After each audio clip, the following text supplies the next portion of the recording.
very, very badly trapped seller. The outcome from that trade was obviously a brilliant $400 swing. Now, obviously, on the second retest, of course, you can see that there was a very, very strong sell side drop. And again, you came back into exactly the same level where these bids came in the last time. And obviously, you've been able to pick up a very, very nice buy trade. Now, I missed that one as well, to be honest, because I was looking at other markets. But when it came back in and we've got some trapped sellers again in here, quite fancied another attempt at this, managed to make some monies, easy 10 ticks.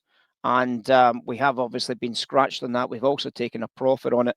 And we've came back down again. So we're going to be looking to try and do this trade again for a possible third time if you've done all of them. You can obviously see the idea is now to sell the red line, which is a 4. So we're working on the 4 just now. This is the 4 that we're working on just here. We're working on the 4. And obviously that's what we're currently doing at this present moment, is working the 4 phase if you're an oil trader.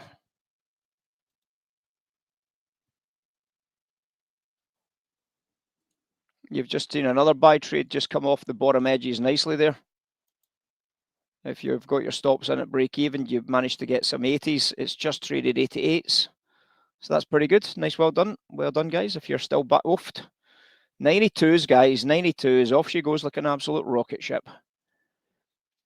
So that's another $100 per contract to anybody on longs.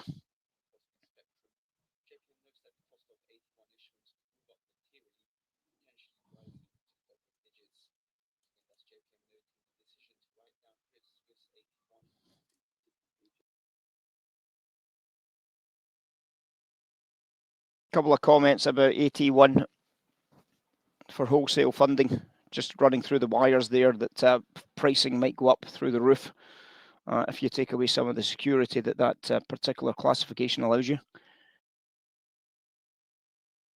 Good was that oil trade, by the way, guys? Pretty good. Anybody? $65.80, just traded at nearly 10, $66.10. That was 30 ticks. Nice winner. Very, very good trade. As we started to evolve into this phase 4, which you can see dropped off quite nicely. And as phase 4 starts to drop off nicely, we're kind of in the wrong position for a 5, aren't we? The 5, of course, is the bond sell. Well, the bond's already gone, so it looks like 5's already played out, hasn't it? So what do we do in that situation? If 5's already played out, what do we do? Well, we jump to 6. 6 would obviously be watching for a dollar bottom edge. Well, we're not at a dollar bottom edge, so we're not going to get a 6 either. So it looks like the market has moved into a fair value narrative. Fair value. So we just work our way back through the loop again. We work our way back down the loop again and see if we've got any opportunities. Obviously, if I can buy a 5, that means selling higher price bonds. So if the bond were to retest the highs, which it's currently trying to do just now, that could be an opportunity for me to work back into the 5 again. We don't have to always go forward on these. There is fair value trading, guys. And if you can get good at fair value trading, my goodness, life is going to get very easy for you as a trader. And what I mean by that is markets that don't have massive edges, they just have an edge.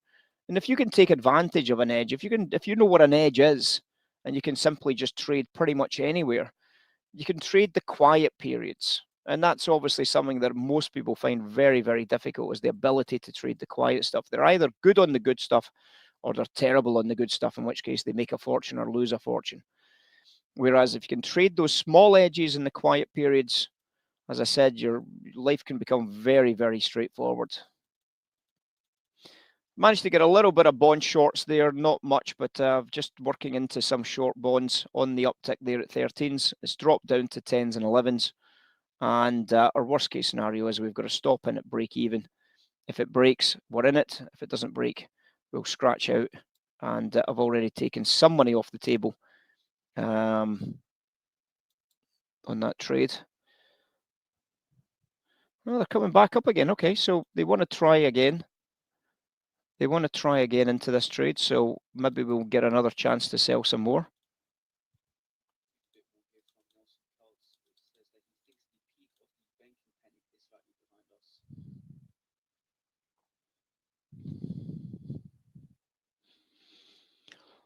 Now remember, Inside of this chart, there's the lower time frames, and outside of this chart, there's the higher time frames. As a GRT type trader, it's a good idea to be multi-time framed. Okay, trading is not about time frames. Trading is about simply recognizing that there is no such thing on the floor of the exchange basically as a time frame. It's just orders. It's set orders. It's orders coming in. It's orders going out. Time passes, but it's not a time frame. It is what it is. So when you look at these charts, you should remind yourself of that fact. And obviously, when you do the likes of the big analysis and you get into the likes of the 30-minute charts like this, you can obviously start to recognize the big swings. You can start to scale off the big swings versus the small swings. You can start looking for those other bigger picture elements that start to count in these areas. You can see this big sell-off in the dollar is a 3, right? So we can obviously look at the big sell-off in the dollar there and say, well, that was a 3. It doesn't matter what else is happening. That's a 3 phase, correct? So obviously we can start anywhere with this analysis. So if that's a 3 phase, what is also happening? What would the 2 phase look like? The 2 phase would be a blue line selling off. Agreed? Well, if that's the 3 phase, is that not the 2 phase there? Is that not exactly how you would read that 2 phase there? Do you see what's starting to happen? See how it's widening out the whole size of these big commercial moves? Does that make sense to everybody? So if that's the 2 phase, and then that's the 3 phase, then the 4 phase should be the red line getting murdered. Well, is that not the 4 phase there? After a manipulation, is that not the big 4 phase there? Sure. And after the big 4 phase comes in, then of course we should start seeing the bond getting a buy trade. Well, the problem we had with that is that when the 4 phase started, the bond did manipulate down, and then we got that big rip higher on bonds, which became the 5 phase there. And you got the big rip on the 5 phase. Now, based on the big rip on the 5 phase, does that not tell you that the dollar is now moving into the 6 phase, which is that current low price on a macro chart basis? So you can see that it's taken us basically 15 hours on a 30-minute chart to go through the 6 cycles, hasn't it? 15 hours to go through the 6 cycles. Now, there's nothing wrong with that. It's just the way it is. But if you recognize the big cycles, would it not be easier to recognize the big cycles and then to work the small cycles into those bigger macro ideas? Basically, the idea of the Hurst cycles, isn't it? The idea of the Hurst cycles is that you know what the big cycle is. You can work in the smaller cycles inside of that.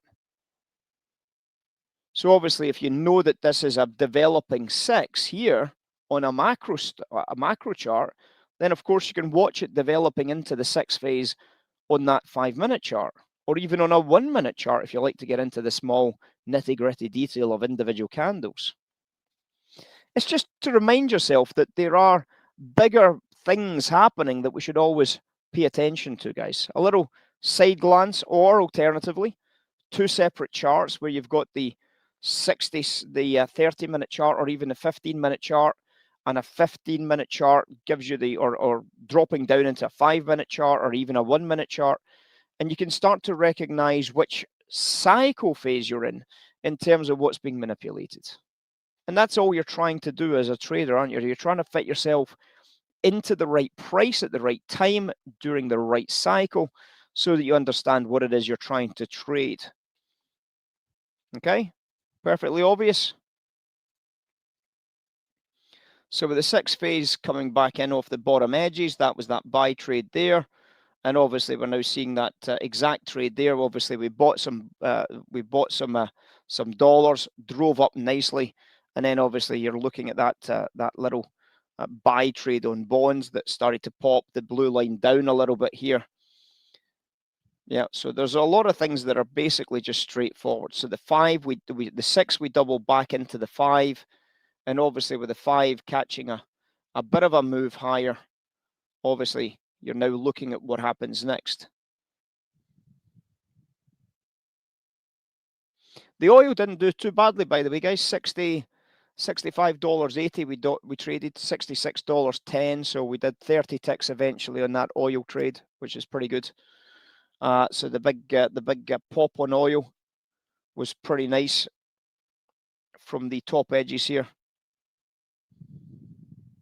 So it's about re-anchoring your thoughts, isn't it? Every time you see a trade setting up, you just bring yourself back into that simple little re-anchoring phase. Find something that's moving. Anything. Doesn't matter what it is. Find something that's moving and start your count from it. So if you think the blue line's moving best, start your count. So you would say immediately, well, that blue line's really driven high there, so I'm starting that as a 5. Yeah? So with the blue line driving higher, you're starting with a 5.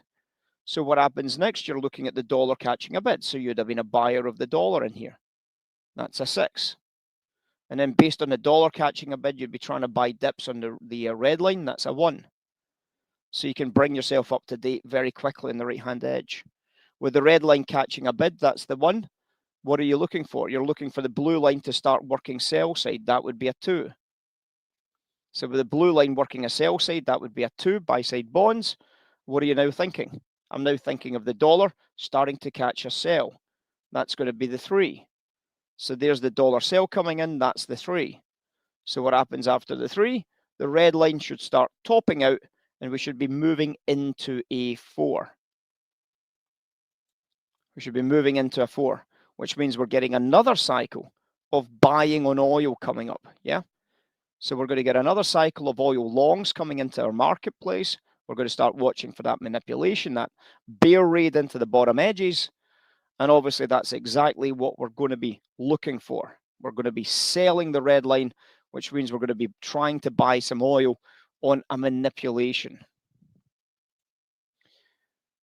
Now, market makers are offered just now. We've got a low print down at the 75s again, but I think we've obviously got a lot of sellers already trapped on this.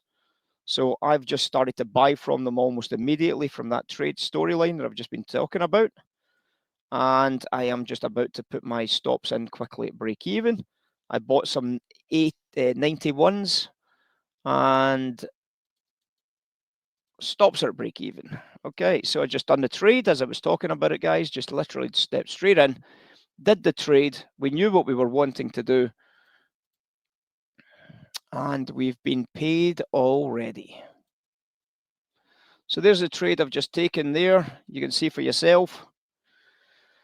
Plenty of sellers trapped in this one at the moment. So plenty of sellers down here trapped. Started to see a transition coming in here. Decided to flip into the transition at that stage. Popped a quick buy-in.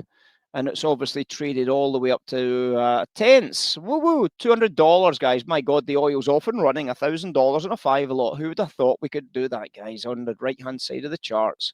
We just brought our charts up to date. We executed a quick trade against it, and that's what happens sometimes, right? That's what happens. 91's just traded tens, $1,000 from that little buy trade there, guys. That is crazy, isn't it? So that was obviously the 4 kicking off. So that $1,000 was literally that little turn on a 4. That's nuts, isn't it? So that tiny little turn on the 4 was worth $1,000 on oil longs, 5 contracts. So what happens next? The blue line should start going back up again. So we're going to start seeing some selling opportunities on that top line on bonds again, aren't we? So we're going to be watching for that top line short. It's came off the 15s already.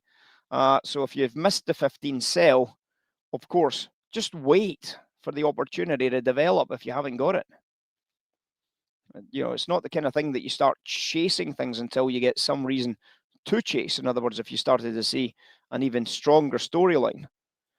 So just get your trade on, get your top edge, and get the business done in here. So if we can get that 5 in place, what happens next? What happens after 5? We get the dollar going bid again. So if the 5 starts to come into place, and obviously the blue line does drive, yeah, we can obviously start looking at the bottom edge for, or pullbacks for a buy on the dollar. That's going to put some additional sell side pressure back into the S&P again. Now, we told you We thought short term at least 39.80 would probably cap the S&P. We were right. It's so far we haven't even seen it testing 39.80 yet. So that's obviously what we're thinking about just now. Okay, I'm seeing that dollar starting to jam up quite nicely. So that might be an opportunity. So we're going onto the 5 trade again into that top edge. So we'll be watching for that setup. At the moment, dollar is the market maker is very bid on the bond at the moment. So I don't want to get too in front of this trade. But it's obviously setting up just now.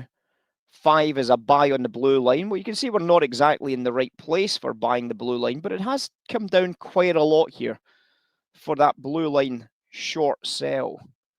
Short sell, obviously, on bonds, but the market maker very, very bullish at the moment, trying to bring some buyers into this. So I'm very, very mindful not to just jump straight into a short sell on bonds. I will start pulling some offers into the market if I see a transition coming in. If I see a transition at the moment, still very strongly bid.